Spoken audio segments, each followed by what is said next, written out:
Financial services organizations need to be able to find the right talent, and it's challenging because of the changes occurring in the industry from regulation, from growth, from cost cutting. So anytime that you have this level of change across the industry, you would expect that there will be changes in skills that are needed, in people moving from one organization to another.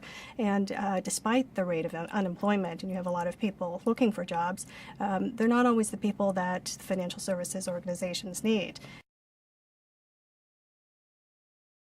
Traditionally, organizations will assess individuals, and traditionally organizations will have a performance management or annual review process. That information in and of itself doesn't give organizations the aggregate view or the macro view of the organization and what gaps they're missing in terms of their talent.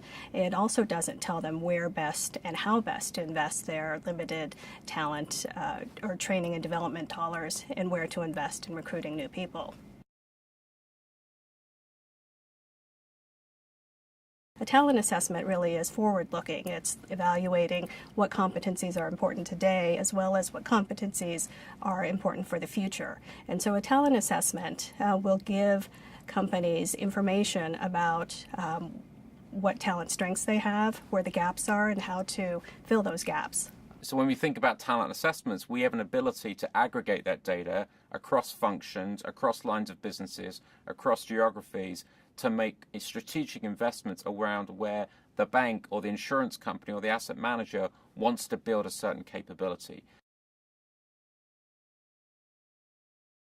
So the insights you get as a business leader after conducting a talent assessment is, where do I need to build talent? What do I need to invest in training programs? Where do I need to buy talent, so embedding it back into the hiring practices? And where do I need to rent talent? In this world of having a flexible workforce, you don't have to execute all of those competencies in-house, and you may use a vendor or also a flexible workforce to execute some of those competencies.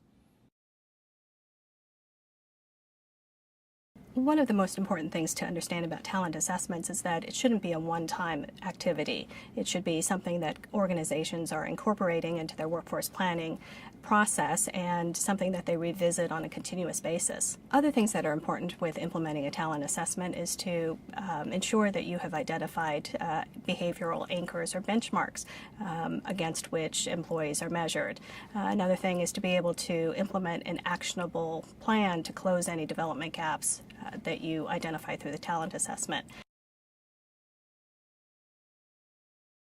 Companies that fail to implement talent assessments or effectively utilize talent assessments are probably not making the most strategic or best use of their investment dollars. What's really important for our clients to understand is, you're making investments in talent every day. Every day you're making hires. Every day you're making decisions around individuals' performances, future career paths, succession plans, where do I invest in training. The need to connect them through thinking about it through the talent assessment lens, and what are the competencies I need now and in the future, we see as critical to maximizing the overall return on that talent investment.